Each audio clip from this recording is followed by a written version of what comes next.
తెలుసుకోవటం, ఆ తెలుసుకున్న విషయాన్ని మరలా తెలియచేయడం, ఇదే నాకు తెలిసింది. సో దీన్ని ఏమంటాం? లెర్నింగ్ అండ్ షేరింగ్, తెలుసుకోవటం, తెలియచేయడం.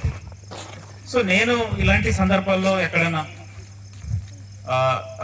క్రిస్మస్ సందర్భంగా కావచ్చు, ఏదైనా ఒక సందర్భాన్ని బట్టి నేను చర్చికి వెళ్ళినప్పుడు మంచి పాస్టర్లు పరిచయం ఉన్నప్పుడు వాళ్ళతో మాట్లాడుతున్నటువంటి సందర్భంలో తెలుసుకునే విషయాలు మీతో నేను చర్చిస్తున్నాను తప్ప నాకు ప్రత్యేకించి దాని మీద పటిష్టమైనటువంటి అవగాహన లేదు.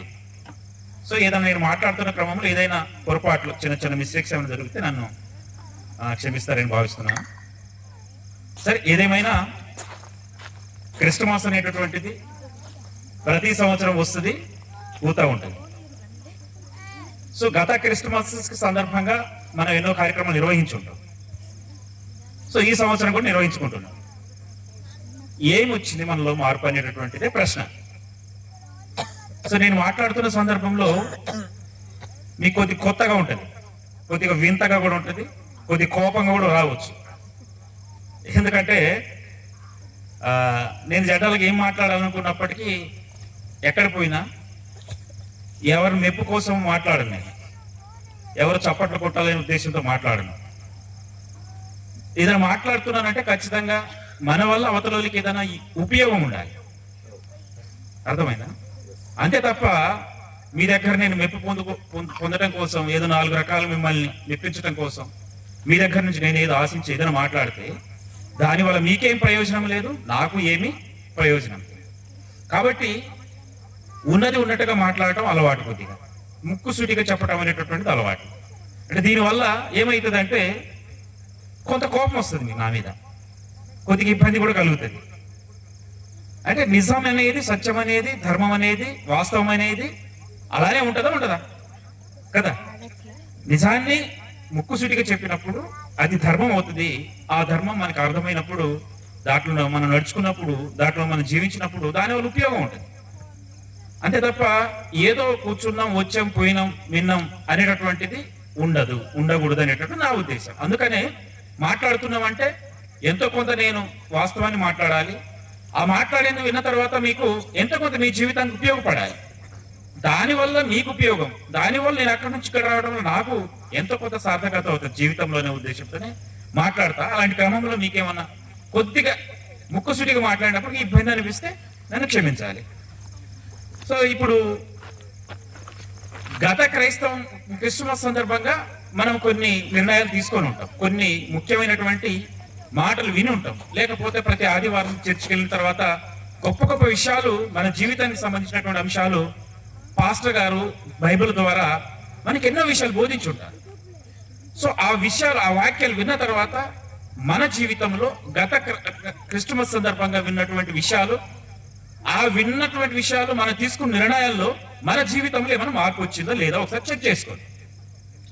ఒకవేళ మార్పు రాలేదనుకోండి, ఒకవేళ ఆ విషయాల పట్ల మనకు సరైనటువంటి అవగాహన రాలేదనుకోండి, అలాంటి క్రైస్తవం, అలాంటి క్రైస్తవుడిగా జీవించటం అనేటటువంటిది మనకి ఎంతవరకు సబబు, ఎంతవరకు సార్థకత అవుతుంది మన జీవితం అనేటటువంటి ప్రశ్న వేసుకోవాలి. నేడు క్రైస్తవం అంటే ప్రపంచవ్యాప్తంగా ఒక విప్లవం అనేది ఎలాగుంటుందంటే ఎంతటి మూర్ఖునైనా, ఎంతటి దొంగనైనా, దోపిడీదారునైనా, అవినీతి పరునైనా ఒక చేంజ్ తీసుకొస్తుంది.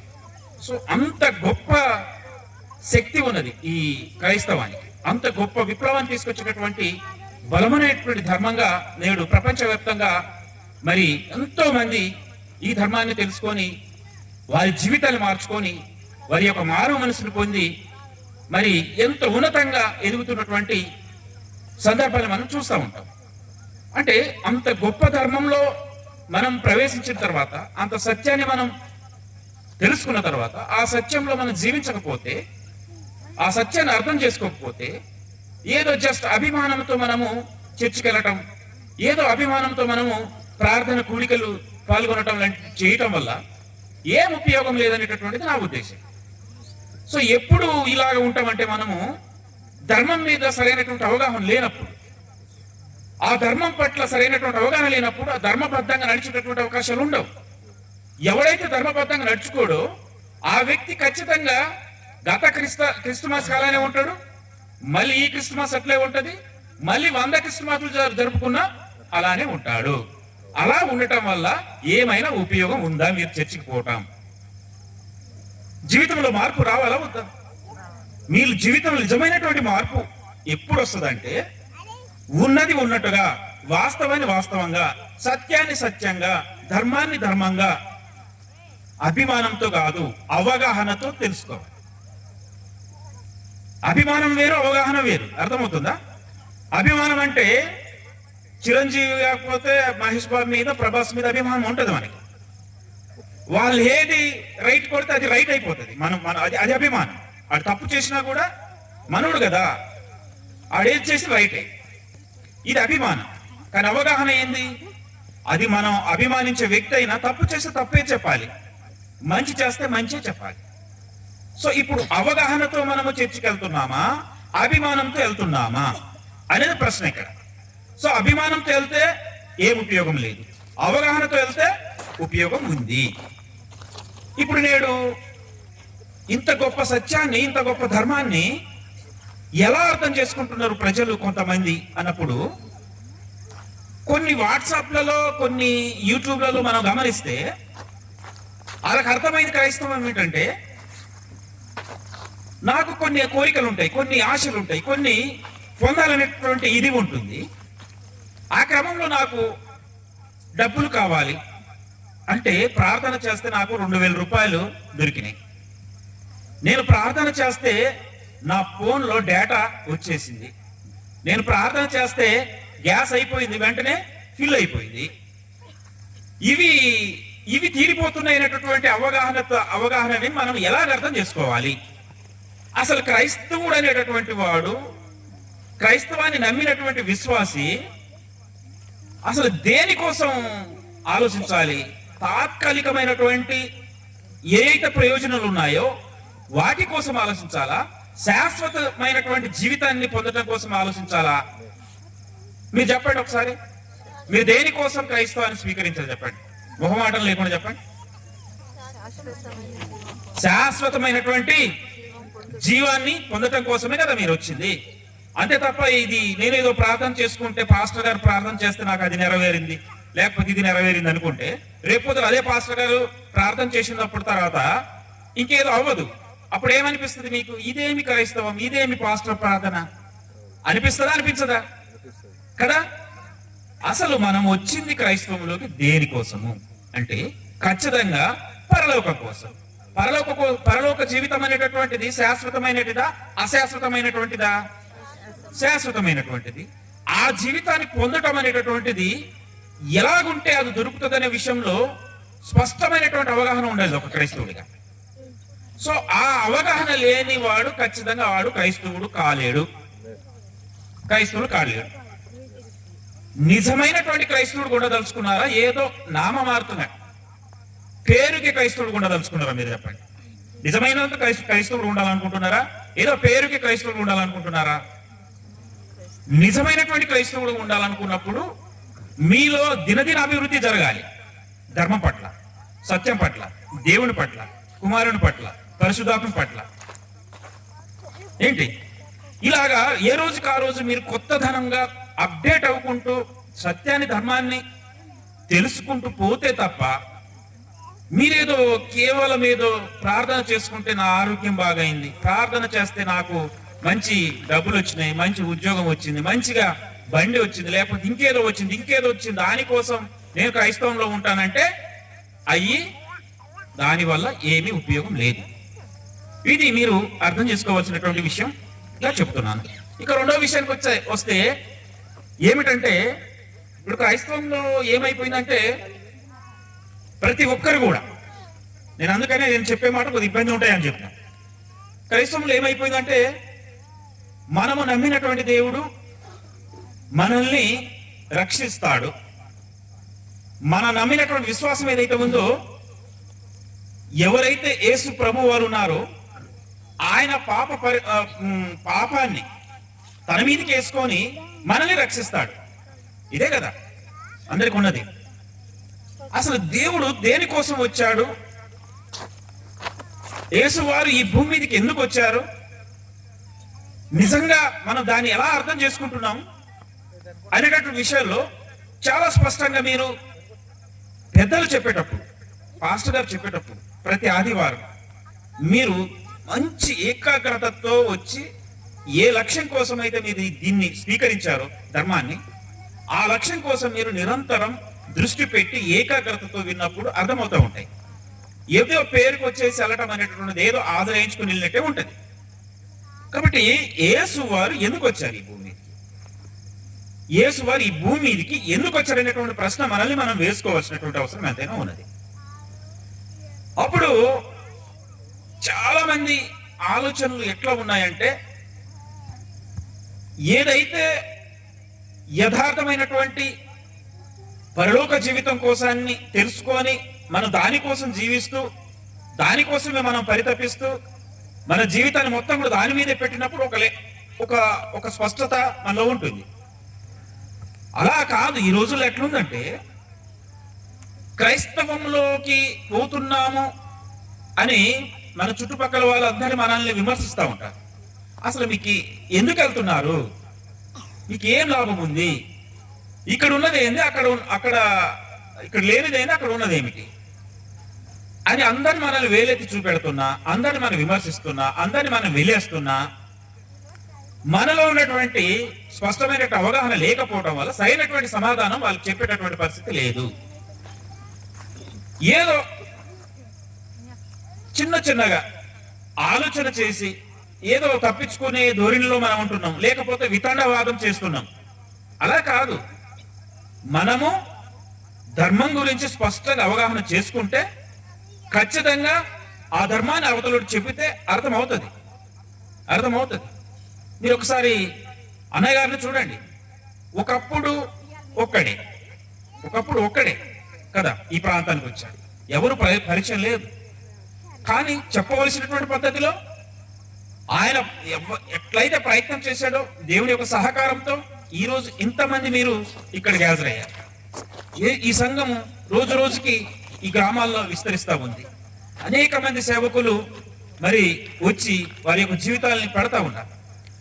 ఇదంతా ఎలా జరిగింది, దాని గురించి శ్రమించాలి, దాని గురించి త్యాగం చేయాలి, దాని గురించి సమయం పెట్టాలి, దాని గురించి ఎంతో విలువైనటువంటి మన యొక్క జీవితాన్ని అందులో పెట్టినప్పుడు ఖచ్చితంగా మనం ఏ లక్ష్యం కోసం అయితే వచ్చామో దేవుడు దాన్ని ఖచ్చితంగా మనల్ని కాపాడుతూ మన యొక్క ఆలోచనల్ని ముందుకు తీసుకుపోతాడు, దాంట్లో ప్రతిఫలాన్ని కూడా ఇస్తాడు.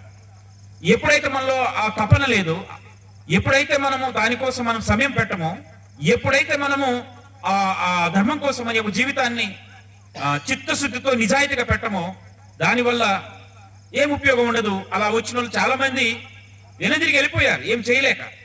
ఈ ప్రాంతానికి వచ్చి చాలా మంది వెనుదిరిగి వెళ్ళిపోయారు వాళ్ళ గ్రామాలకి. సో ఇక్కడ మనం గమనించవలసినటువంటి విషయం,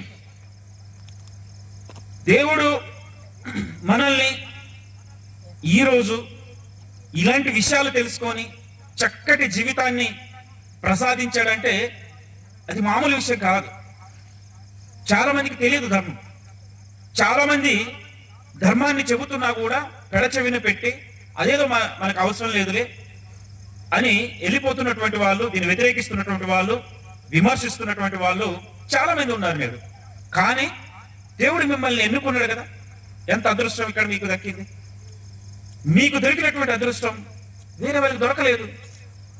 మరి నేడు జీవితం అంటే పుట్టటం, బ్రతకటం, చనిపోవటమేనా?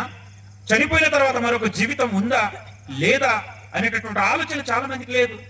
చాలా మంది ఏమనుకుంటున్నారు, మనం పుడతాం, ఎంజాయ్ చేస్తాం, చచ్చిపోతాం, కాబట్టి పుట్టి చచ్చిపోయే మధ్య కాలం ఏదైతే ఉందో దాన్ని ఎంజాయ్ చేయాలి.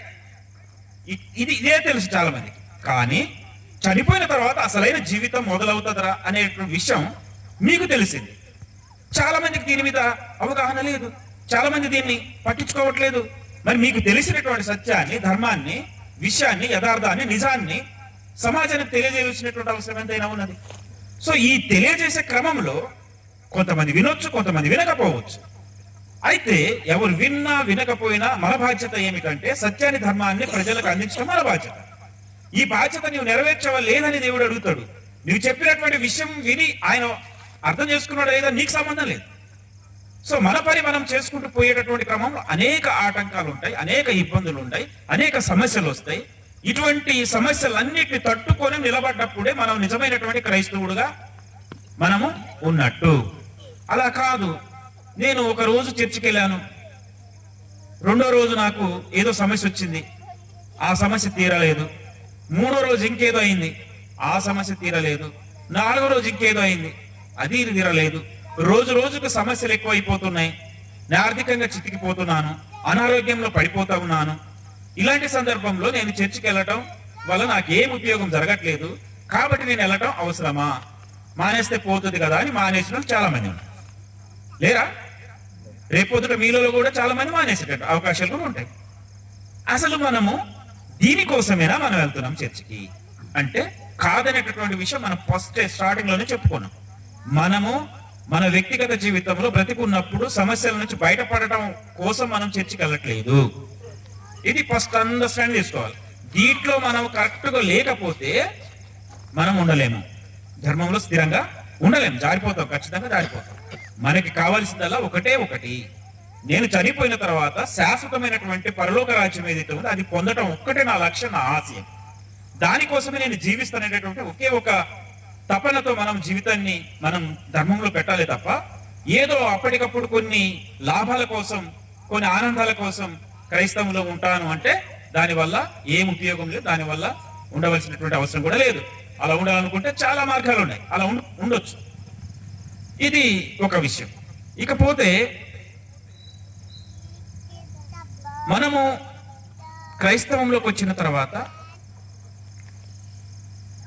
మనము అర్థం చేసుకోవాల్సింది ఏమిటంటే క్రైస్తవం అనేటటువంటిది మత ధర్మం, ఒక మతానికి సంబంధించినటువంటి ధర్మమా, సర్వ మానవాళికి సంబంధించినటువంటి ధర్మమా? చెప్పండి. ఒక క్రైస్తవులకి సంబంధించినటువంటి ధర్మమేనా ఇది, లేకపోతే ప్రపంచంలో పుట్టిన ప్రతి జీవికి సంబంధించినటువంటి ధర్మమా? ప్రతి ఒక్కరికి సంబంధించినటువంటి ధర్మం. ఎందుకు అంటే మనం బైబిల్ గ్రంథాన్ని ఒకసారి పరిశీలిస్తే గ్రంథంలో ఒక సందర్భంలో ఒక మాట ఉంటుంది. ఏమిటది చూడండి. పరలోక రాజ్యానికి సంబంధించినటువంటి తీర్పు దినము రోజున యేసు వారు ఉన్న సందర్భంలో తన సమాజం సంబంధించినటువంటి కొంతమంది వెళ్ళటం జరుగుతుంది, అడగటం జరుగుతుంది. ఏమని అంటే యేసు వారిని అడుగుతూ ఉంటారు వాళ్ళు. ఏమని అంటే మేము పరలోక రాజ్యానికి అర్హులమా కాదా అన్నప్పుడు, అది నాకు తెలిసి మత్తయి సువార్త 7వ అధ్యాయం 21వ వచనం అనుకుంటా. మత్తయి సువార్త సార్ ఒకసారి చూస్తారా? ప్రభువా ప్రభువా అని నన్ను పిలిచి ప్రతి వాడును పరలోక రాజ్యంలో ప్రవేశింపడు గాని పరలోకమందున్న నా తండ్రి చిత్త ప్రకారము చేయువాడే ప్రవేశించును. చూడండి, ప్రభువా ప్రభువా నిన్ను పిలుచు ప్రతి వాడు పరలోక రాజ్యమును ప్రవేశింపడు గాని పరలోకమందున్న నా తండ్రి చిత్తం ప్రకారము నడుచువాడే ప్రవేశించును కదా. తండ్రి ఏం చెప్పాడు? ఇప్పుడు తండ్రి ఏం చెప్పాడు అన్నప్పుడు, తీర్పు దినము రోజున యేసు ప్రభు వారి దగ్గర కొందరు వ్యక్తులు వెళ్ళి అడిగినప్పుడు, అక్రమ చేయువారులారా మీరు నా యుద్ధం నుంచి వెళ్ళిపోండి అంటాడు. మీరెవరు నాకు తెలియదు అనే మాట ఎవరిని ఉద్దేశించని ఉంటాడు? ఎవరిని ఉద్దేశించని ఉంటాడు? అసలు ధర్మం గురించి తెలియని వాళ్ళ గురించా? క్రైస్తవం గురించి తెలియని గురించా? ఈ బైబిల్ గురించి తెలియని వాళ్ళ గురించా? ఒకవేళ అలాంటిదే ఆ ప్రశ్న అయి ఉంటే దాని తర్వాత వాళ్ళు అంటున్నారు ఏమని, మేము నీ నామమున దెయ్యమును వెలువెట్టలేదా, నీ నామమున అద్భుతాలు చేయలేదా, అనేటటువంటి మాట వాళ్ళు అంటున్నారు అన్నప్పుడు వాళ్ళు ఆల్రెడీ ధర్మం గురించి తెలుసుకున్న వాళ్ళే, ఆల్రెడీ క్రైస్తవంలో ఉన్న వాళ్ళే కదా. దేవుని పేరుతో ప్రార్థన చేసిన వాళ్ళే, దేవుని పేరుతో స్వస్థత ప్రార్థనలు చేసిన వాళ్ళే, దయ్యములను వెలుగుట్టిన వాళ్ళే, ఆయన పేరు మీద అద్భుతాలు చేసిన వాళ్ళే. అలాంటి వాళ్ళని యేసువారు ఏమంటున్నారు? మీరు అక్రమాలు చేయువారులారా, మీరు నా యొద్ద నుంచి వెళ్ళిపోండి, మీరెవరో నాకు తెలియదు అనే మాట ఎందుకు వారిని ఉద్దేశించి మాట్లాడడం జరిగింది? ఇప్పుడు మనం అందరం ఎవరము? ఏ లిస్టులో మనం ఒకసారి అర్థం చేసుకోండి. మనం ఏమనుకుంటున్నాం అంటే బాప్తిసం తీసుకున్నాము, రోజు ఆదివారం ప్రార్థనకు వస్తున్నాము, క్రిస్మస్ జరుపుకుంటున్నాము, జనవరి 26 జరుపుకుంటున్నాము, 1వ తారీఖు జరుపుకుంటున్నాం, అన్ని జరుపుకుంటున్నాం. అయినా దేవుడు మనల్ని ఇలాగా ప్రశ్నించి మన ముఖం మీద మొహమాటం లేకుండా చెప్పేసినటువంటి సందర్భం యేసువారు మనల్ని అంటారనేటటువంటి విషయాన్ని ఎందుకు గ్రహించట్లేదు క్రైస్తవ సమాజం? ఏ ఉద్దేశంతో అంటున్నాడు ఒకసారి ఆలోచించండి. అక్రమాలు ఎవరు చేస్తారండి? అక్రమాలు చేయువారు అన్నారు. మనం ఏమంటున్నాం? నేను రోజు ఆదివారం ప్రార్థనకు వెళ్తున్నాను కదా, బాప్తిసం తీసుకున్నాను కదా, నేను ఉపవాస ప్రార్థనలు కూడా చేసుకుంటున్నాను కదా, కన్నీటి ప్రార్థనలు కూడా చేసుకుంటున్నాను కదా, లేకపోతే సెమీ క్రిస్మస్ ఉత్సవాలు కూడా జరుపుకుంటున్నాం కదా. ఇవన్నీ చేస్తున్నప్పుడు నేను ఎట్లా అక్రమదారుని అయిపోయాను? యేసువారి దృష్టిలో ఎట్లా అక్రమదారుని అయ్యాను? అంటే ఇవేవి కూడా పని చేసేయి ఆ రోజు పని చేయవు అనేటటువంటి అర్థమైంది. ఇవేవి పని చేయవు, మరి ఏమి పని చేస్తుంది ఆ రోజు? పరలోకాన్ని పొందేటటువంటి, తీర్పు దినం ఇచ్చేటటువంటి, జడ్జిమెంట్ ఇచ్చేటటువంటి రోజు ఏ అంశాన్ని మనల్ని అడుగుతారు, ఏ అంశం మనల్ని పరలోకాన్ని తీసుకెళ్తుంది, ఏ లక్ష్యం కోసం అయితే మనం క్రైస్తవంలోకి వచ్చినామో, ఏ విషయాలు మనల్ని శాశ్వత రాజ్యాన్ని, దేవుడు రాజ్యాన్ని చేరడానికి అవకాశం ఉంది అనేటటువంటి విషయాన్ని అర్థం చేసుకోవాలి. ఇవేవి పని చేయవు, ఇవేవి పని చేయవు. పని చేసేది ఏమిటంటే, దేవుడు చెప్పేది ఏమిటంటే ఒకటే ఒకటి, మనల్ని రక్షించేటటువంటిది ఒకటే ఒకటి. అది నీవు జీవితాంతం ప్రార్థన చేసుకున్నా కూడా నీవు పరలోక రాజ్యం చేరలేవు. కానీ ఏమి చేస్తే పరలోక రాజ్యం చేరుతాము? దానికి యేసు వారు ఏం చెప్పారు అన్నప్పుడు ఒక విషయాన్ని చూడండి.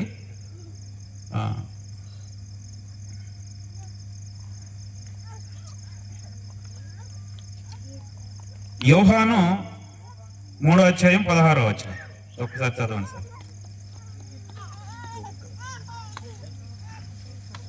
దేవుడు లోకమును ఎంతో ప్రేమించును కాగా ఆయన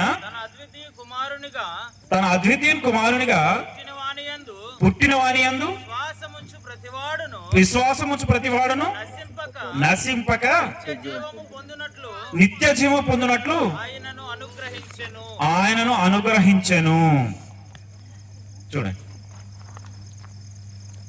ఈ విషయాన్ని, నిత్య జీవాన్ని పొందాలనేటటువంటి తపన, కాంక్ష మనలో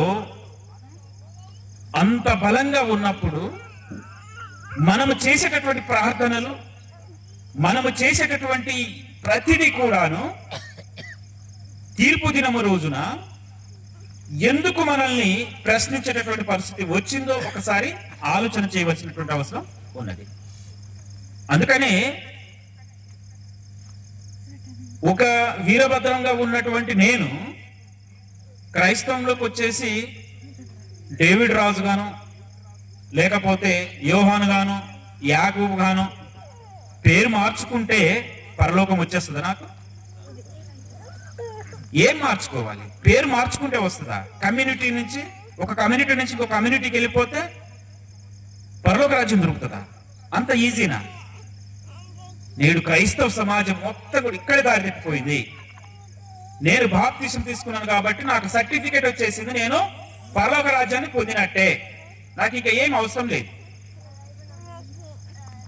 ప్రకాశం ఉన్నటువంటి ఆయన డేవిడ్ గా మారి ఆధార్ కార్డులో పేరు మార్చుకుంటే నీకు అది సర్టిఫికేట్ అవుతుందా? దేవుడి దగ్గర అది సర్టిఫికేటా మీకు పరలోక రాజ్యానికి మార్గాన్ని? కానే కాదు. మరి ఏది అనేటటువంటి ఆలోచన నేడు క్రైస్తవ సమాజంలో రోజు రోజుకి లోపిస్తుంది.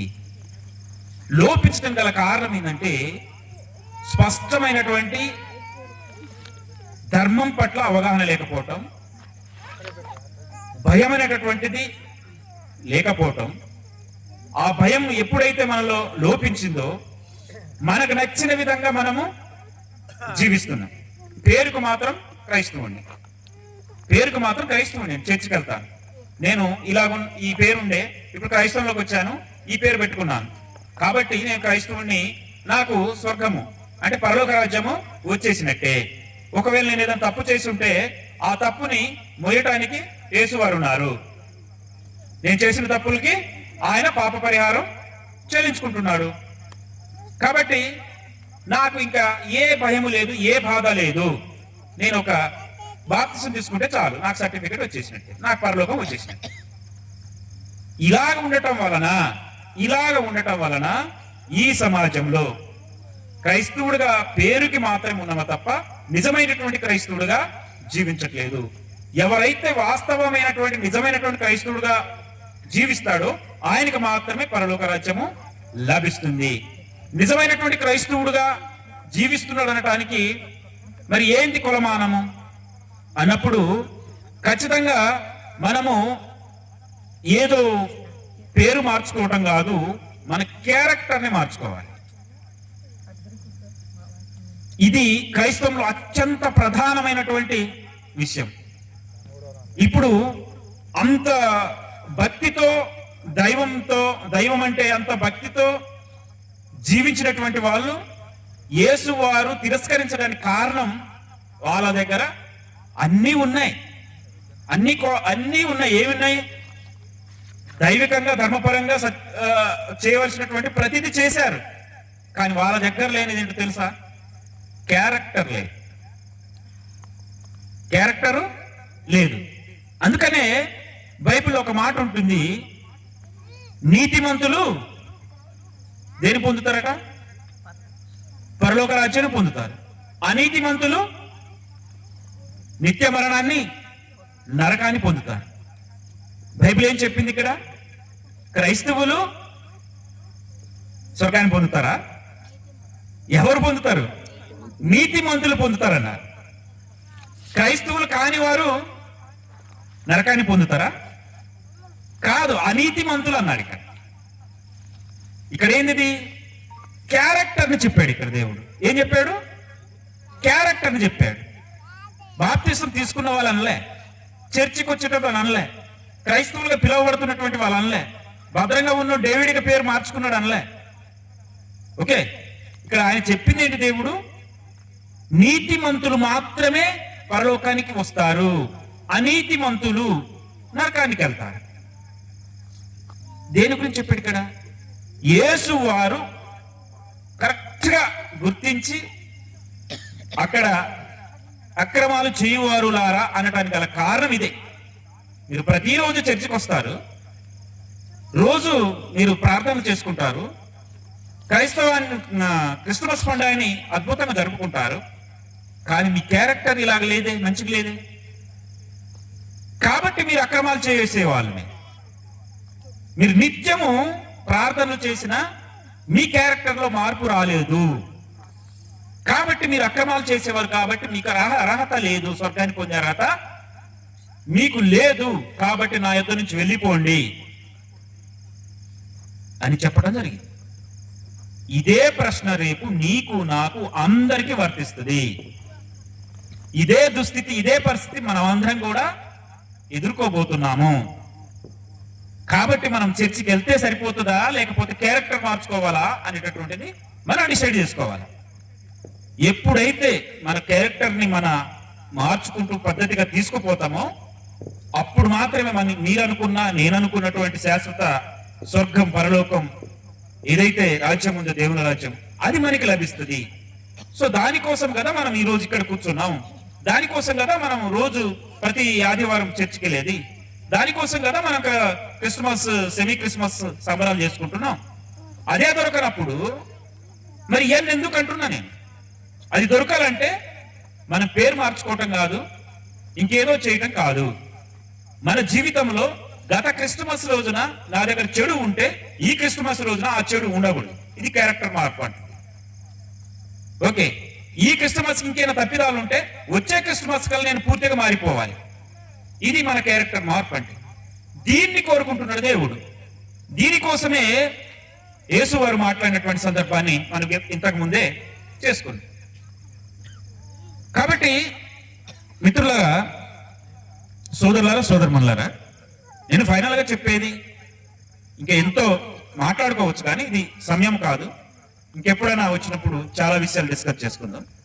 చిట్ట చివరిగా నేను అనేది ఏమిటంటే, ఒక క్రైస్తవుడిగా మనము నేడు దేవుడు మనం ఎన్నుకోవటమే గొప్ప విషయంగా మీరు భావించాలి, మీరైనా నేనైనా.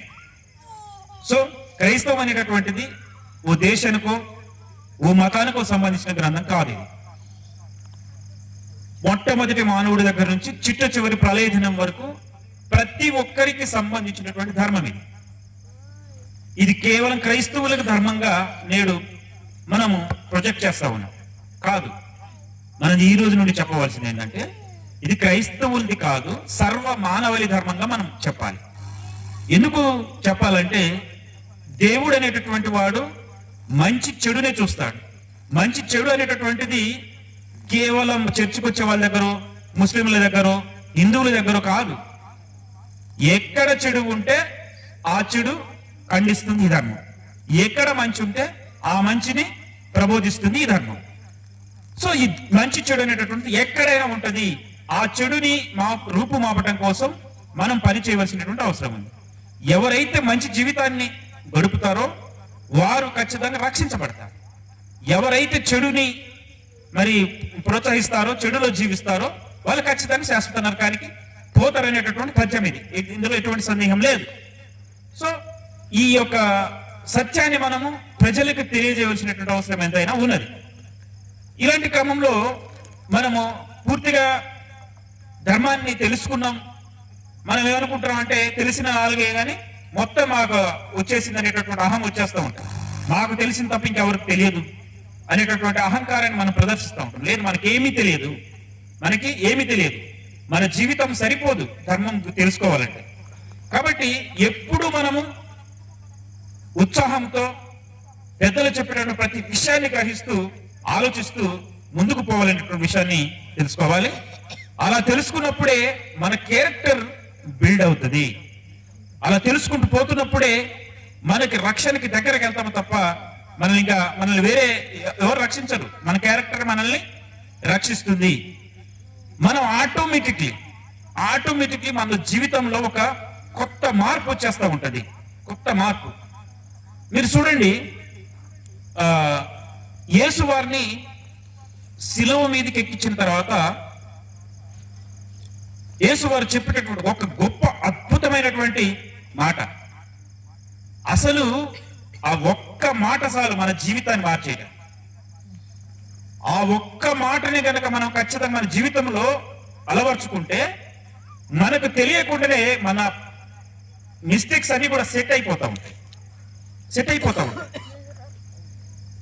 క్రైస్తవం అంటే గొప్ప మాటలలో చెప్పుకోవాలంటే, క్రైస్తవం నమ్మినటువంటి వ్యక్తి అత్యంత అత్యంత అత్యంత ప్రధానమైనటువంటి విషయం ఏంటంటే గొప్ప కరుణ ఉండాలి. ఆ కరుణ అనేటటువంటి విషయము ఏ స్థాయిలో ఉండాలంటే, యేసు వారు చెప్పే మాటని బట్టి మనకు అర్థమైంది. అప్పుడు ఆ కరుణ అనేటటువంటిది ఎలాగొచ్చింది అనేటటువంటి తెలుస్తూ ఉంటుంది. ఏమంటారు యేసు వారు? శిలువ మీద ఉన్న తర్వాత ఎంత రోదన, ఎంత బాధ, ఎంత ఇబ్బంది. శిలువ మీద వేసి మేకులు కొట్టిన తర్వాత, ఆయన్ని శిలువ మీద ఎక్కించిన తర్వాత అంతకంటే పీక్ స్టేజ్ లో ఇంకెవరికైనా ఇబ్బంది ఉంటుందా? అంతకంటే బాధ ఇంకేదైనా ఉంటుందా జీవితంలో? సో అలాంటి సిచ్యువేషన్స్లలో, అలాంటి పరిస్థితులలో యేసు వారు మాట్లాడినటువంటి మాట ఏమిటన్నప్పుడు, నన్ను గురించి వీరికి తెలియదు కాబట్టి వారిని క్షమించండి. అసలు చూడండి, ఇది అంత గొప్ప మాట. సిలువలో వేసి అంత హింస పెట్టి, అంత క్షోభ పెట్టి, అంత బాధ పెట్టి, అంత ఇబ్బందులు గురి చేస్తున్నప్పుడు కూడా ఆయన చెప్పినటువంటి మాట అసలు ప్రకంపనాలు సృష్టిస్తుంది, అసలు మన జీవితాన్ని మార్చేస్తుంది. ఇప్పుడు మనం దేని చిన్న మాట కన్నా మనం పడుతున్నామా? మన ఇంట్లో చిన్న మాట